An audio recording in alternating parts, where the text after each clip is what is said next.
Brachiosaurus is a genus of sauropod dinosaur from the Jurassic Morrison Formation of North America. It was first described by Elmer S. Riggs in 1903 from fossils found in the Grand River Canyon of western Colorado, in the United States. Riggs named the dinosaur Brachiosaurus altithorax, declaring it the largest known dinosaur. Brachiosaurus had a disproportionately long neck, small skull, and large overall size, all of which are typical for sauropods. However, the proportions of Brachiosaurus are unlike most sauropods. The forelimbs were longer than the hindlimbs, which resulted in a steeply inclined trunk, and its tail was shorter in proportion to its neck than other sauropods of the Jurassic. Brachiosaurus is the namesake genus of the family Brachiosauridae, which includes a handful of other similar sauropods. Much of what is known by laypeople about Brachiosaurus is in fact based on Giraffatitan brancai, a species of brachiosaurid dinosaur from the Tendaguru Formation of Tanzania that was originally described by German paleontologist Werner Janensch as a species of Brachiosaurus. Recent research shows that the differences between the type species of Brachiosaurus and the Tendaguru material are significant enough that the African material should be placed in a separate genus. Several other potential species of Brachiosaurus have been described from Africa and Europe, but none of them are thought to belong to Brachiosaurus at this time. Brachiosaurus is one of the rarer sauropods of the Morrison Formation. The type specimen of B. altithorax is still the most complete specimen, and only a relative handful of other specimens are thought to belong to the genus. It is regarded as a high browser, probably cropping or nipping vegetation as high as possibly 9 meters off of the ground. Unlike other sauropods, and its depiction in the film Jurassic Park, it was unsuited for rearing on its hindlimbs. It has been used as an example of a dinosaur that was most likely ectothermic due to its large size and the corresponding need for forage, but more recent research finds it to have been warm-blooded. Description: like all sauropod dinosaurs, Brachiosaurus was a quadrupedal animal with a small skull, a long neck, a large trunk with a high ellipsoid cross-section, a long, muscular tail and slender, columnar limbs. The skull had a robust, wide muzzle and thick jaw bones, with spooner-shaped teeth. As in Giraffatitan, there was an arch of bone over the snout and in front of the eyes that encircled the nasal opening, although this arch was not as large as in its relative. Large air sacs connected to the lung system were present in the neck and trunk, invading the vertebrae and ribs, greatly reducing the overall density. Unusually for a sauropod, the forelimbs were longer than the hind limbs. The humerus of Brachiosaurus was relatively lightly built for its size, measuring 2.04 meters in length in the type specimen. The femur of the type specimen was only 2.03 meters long. Unlike other sauropods, Brachiosaurus appears to have been slightly sprawled at the shoulder joint, and the ribcage was unusually deep. This led to the trunk being inclined, with the front much higher than the hips, and the neck exiting the trunk at a steep angle. Overall, this shape resembles a giraffe more than any other living animal. Size: because Brachiosaurus brancai is known from much more complete material than B. altithorax, most size estimates for Brachiosaurus are actually for the African form. There is an additional element of uncertainty for North American Brachiosaurus because the most complete skeleton appears to have come from a subadult. Over the years, the mass of B. altithorax has been estimated as 35.0 metric tons, 43.9 metric tons, and, most recently, 28.7 metric tons. In the first and last cases, the authors also provided estimates for Giraffatitan, and found that genus to be somewhat lighter for Paul, 1988, and 23.3 metric tons for Taylor, 2009. The length of Brachiosaurus has been estimated at 26 meters. Classification: Brachiosaurus is the namesake genus of Brachiosauridae. Over the years, a number of sauropods have been assigned to Brachiosauridae, such as Astrodon, both Riospondylus, Deinodocus, Pelorosaurus, Pleuraucoelus, and Ultrasaurus, but most of these are currently regarded as dubious or of uncertain placement. A phylogenetic analysis of sauropods published in the description of Abidosaurus found that genus to form a clade with Brachiosaurus and Giraffatitan. A more recent analysis focused on possible Asian brachiosaurid material found a clade including Աբrækiə́sɔrəs, Brachiosaurus, Cedrosaurus, Giraffatitan, and Paleoecology, but not Kiawanlong, the putative Asian brachiosaurid. Related genera include Lusatitan and Sauropod. Brachiosauridae is situated at the base of Titanosauriforms, a group of sauropods that also includes the titanosaurs. According to the revised diagnosis by Taylor, Brachiosaurus altithorax is diagnosed by a plethora of characters, many to be found on the dorsal vertebrae.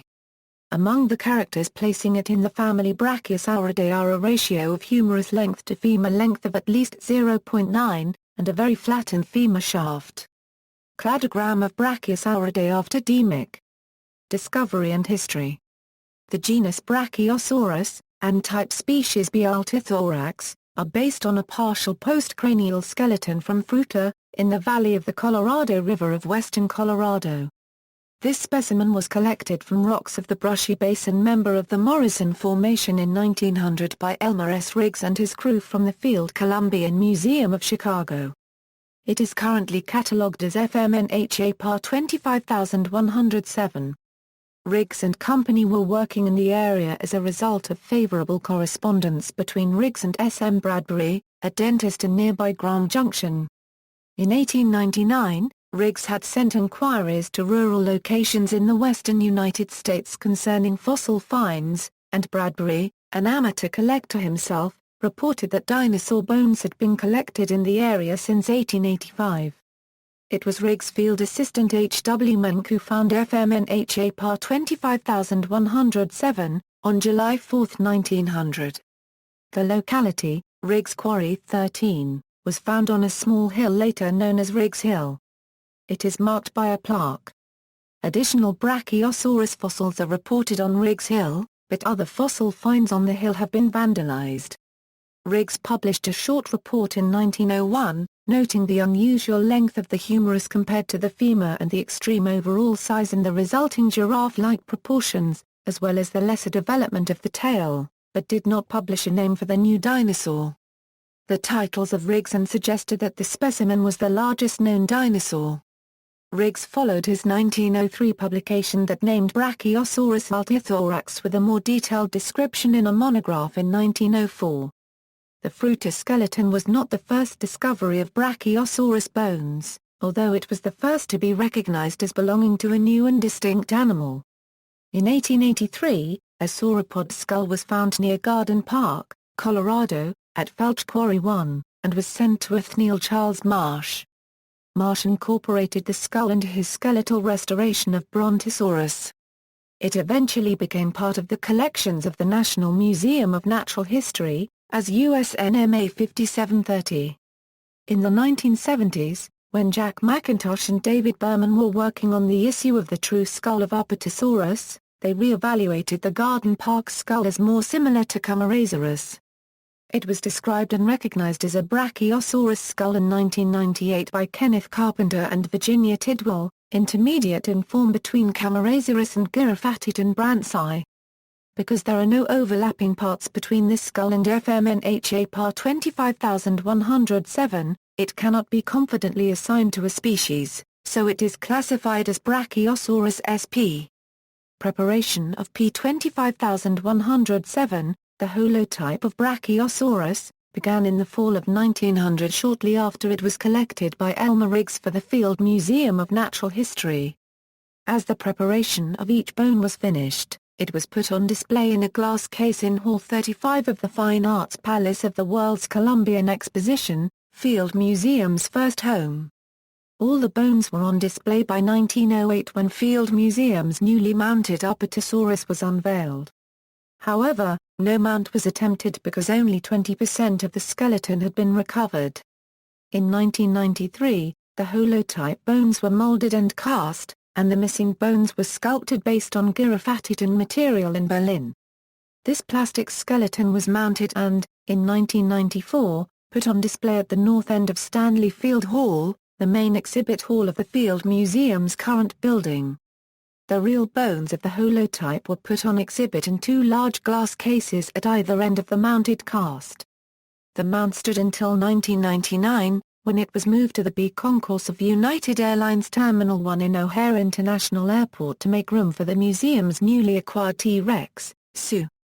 At the same time, the Field Museum mounted a second plastic cast of the skeleton, and it has been on display outside the museum on the NW Terrace ever since. The only real bones currently on display are the humerus and two dorsals in the Mesozoic Hall of the Field Museum's Evolving Planet exhibit. Additional discoveries of Brachiosaurus material in North America have been uncommon and consist of a handful of bones. Material has been described from Colorado, Oklahoma, Utah, and Wyoming, and undescribed material has been mentioned from several other sites. One of these specimens, a shoulder blade from Dry Mesa Quarry, Colorado, is one of the specimens at the center of the Supersaurus Ultrasaurus issue of the 1980s and 1990s. In 1985, James A. Jensen described his articulated sauropod remains from the quarry as belonging to several taxa, including the new genera Supersaurus and Ultrasaurus, the latter renamed Ultrasaurus shortly thereafter because another sauropod already had the name. Later studies showed that the Ultrasaur material mostly belonged to Supersaurus, although the shoulder blade did not. Because the holotype of Ultrasaurus, a back vertebra, was one of the specimens that was actually from Supersaurus, the name Ultrasaurus is a synonym of Supersaurus. The shoulder blade is now assigned to Brachiosaurus, but the species is uncertain. In addition, the Dry Mesa Ultrasaur was not as large as had been thought. The dimensions of the shoulder's coracoid bone indicate that the animal was smaller than Riggs' original specimen of Brachiosaurus.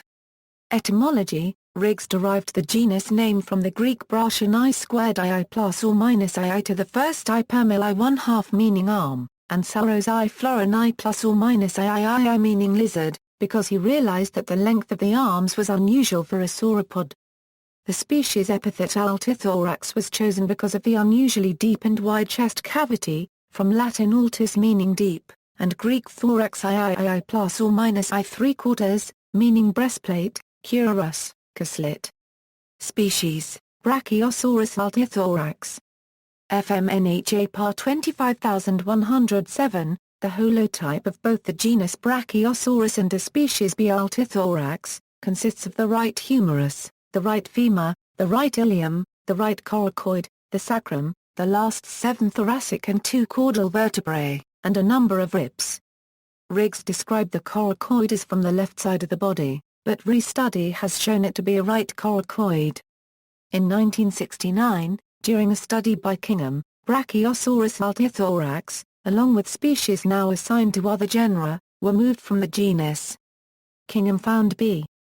atalantis, B.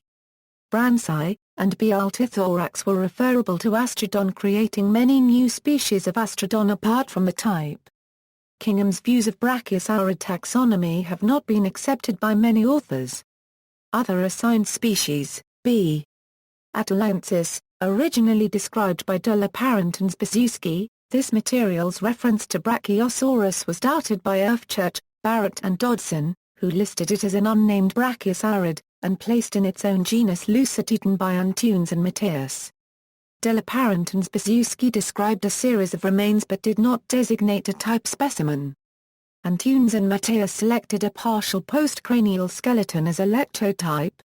This specimen includes 28 vertebrae, chevrons, ribs, a possible shoulder blade, humeri, forearm bones, partial left pelvis, lower leg bones, and part of the right ankle. The low neural spines, the prominent delta pectoral crest of the humerus, the elongated humerus, and the long axis of the ilium tilted upward indicate that Lusatitan is a brachiosaurid. B. brancai, Janensch based his description on Skelet S from Tendaguru, but later realized that it comprised two partial individuals, ZA I and ZA II. He at first did not designate them as a syntype series, nor specify a lectotype, and Taylor in 2009 proposed the larger and more complete ZA II as the lectotype. It includes, among other bones, several dorsal vertebrae, the left scapula, both coracoids, both sternals, both humeri, both ulna and radii, a right hand, a partial left hand, both pubes and the right femur, tibia and fibula. Later Taylor realized that Janensch had in 1935 designated the smaller skeleton Si as the lectotype. A reassessment of the relation between the African and American brachiosaur material indicates that a separate generic name is warranted for the Tendaguru material, so B. brancai has been moved to its own genus, Giraffatitan. B. frasi, erected by Janensch in 1914, but later synonymized with B. brancai. This material now belongs to Giraffatitan. B. Nougauridae. This species is known from fragmentary remains discovered in eastern Algeria, in the Sahara Desert. The present type material consists of a sacrum and some of the left metacarpals and phalanges. Found at the discovery site but not collected were partial bones of the left forearm, wrist bones, a right shin bone, and fragments that may have come from metatarsals. Dill Apparent, who described and named the material in 1960, reported the discovery locality as being in the late Jurassic Euro-Age Taura time series, but more recent review assigns it to the continental Intercalli, which is considered to be of Albian age. This material was found disjointed over an area of several hundred meters, and probably does not represent a single species. Referred material. Taylor lists a number of specimens referred to Brachiosaurus. These include some material, for example, a humerus from Potter Creek and some dry mesa material, that are either clearly not brachiosaurid in origin, or at least not clearly referable to Brachiosaurus.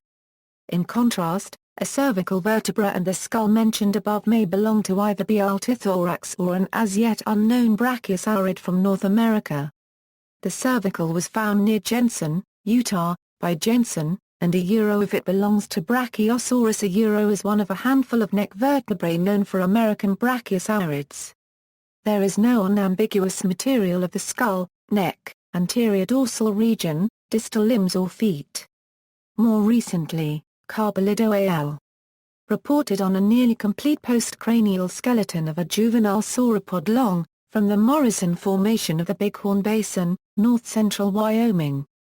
This specimen was originally thought to belong to a diplodocid, but the authors reinterpreted it as representing a brachiosaurid, probably Brachiosaurus altithorax.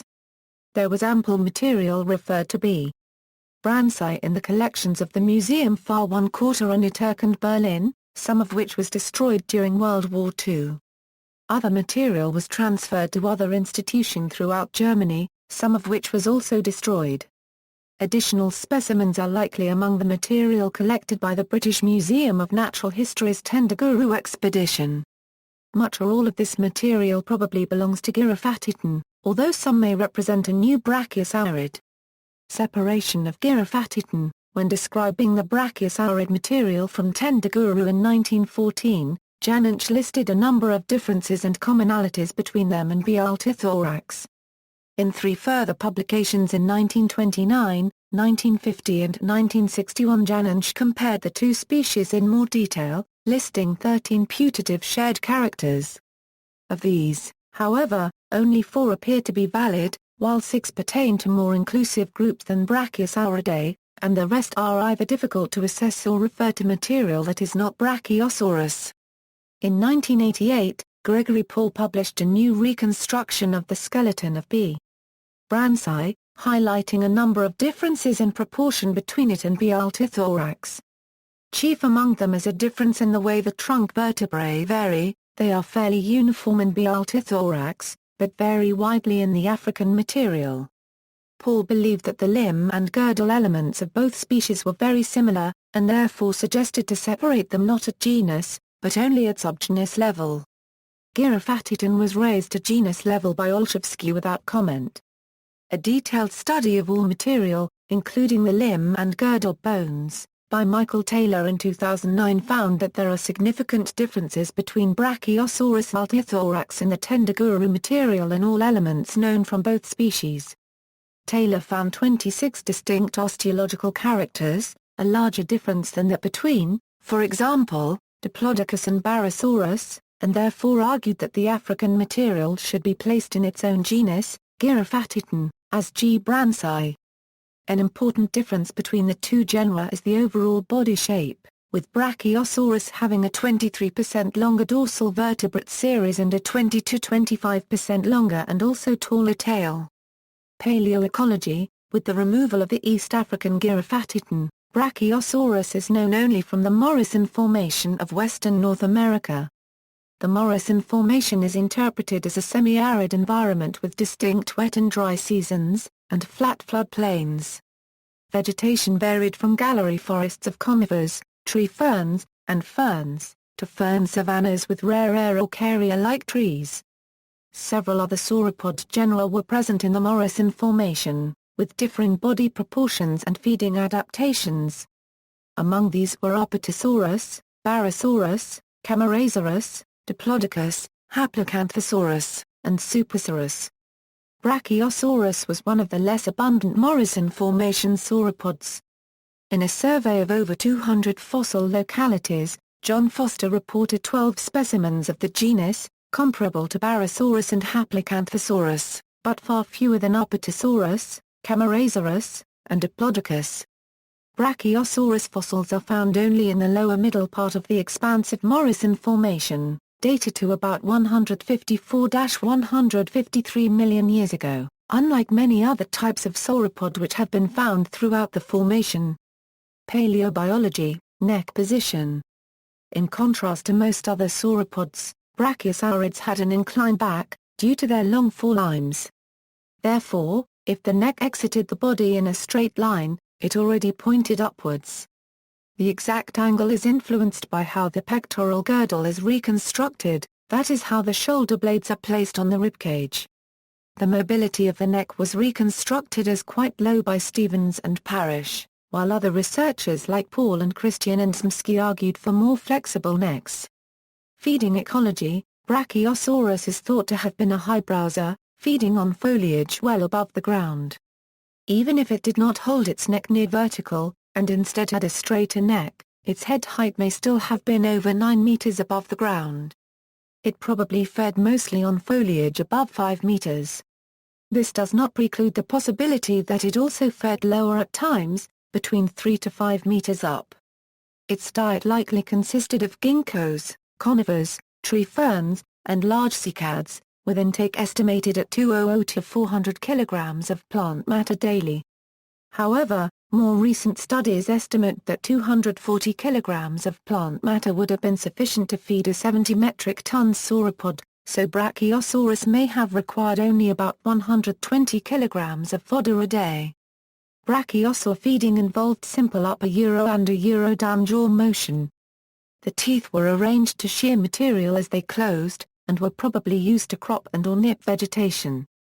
It has repeatedly been suggested, for example in the movie Jurassic Park, that Brachiosaurus could rear into a bipedal or tripedal pose to feed. However, a detailed physical modeling-based analysis of sauropod rearing capabilities by Heinrich Mallison showed that while many sauropods could rear, the unusual brachiosaurid body shape and limb length ratio made them exceptionally ill-suited for rearing. The forward position of the center of mass would have led to problems with stability, and required unreasonably large forces in the hips to obtain an upright posture. Brachiosaurus would also have gained relatively little from rearing, compared to other sauropods, for which a bipedal pose may have tripled the feeding height. Metabolism: like all sauropods, Brachiosaurus was homeothermic and endothermic, meaning that it was able to actively control its body temperature, producing the necessary heat through a high basic metabolic rate of his cells.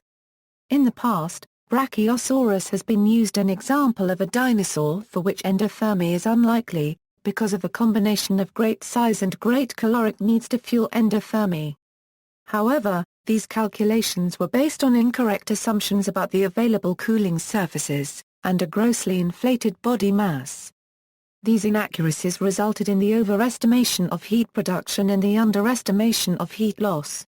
The large nasal arch has been postulated as an adaptation for cooling the brain, as a surface for evaporative cooling of the blood. In culture, Brachiosaurus is one of the best-known dinosaurs amongst both paleontologists and the general public. A main belt asteroid, 1991 GX7, has been named 9954 Brachiosaurus in honor of the genus. The genus has been featured in many films and television programs, most notably the Jurassic Park and Walking with Dinosaurs series.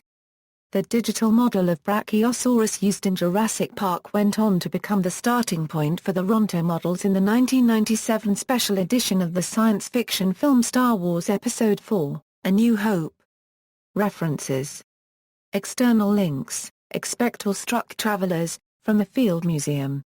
Dinosauria Info, fact sheet with picture, Benes, Joseph.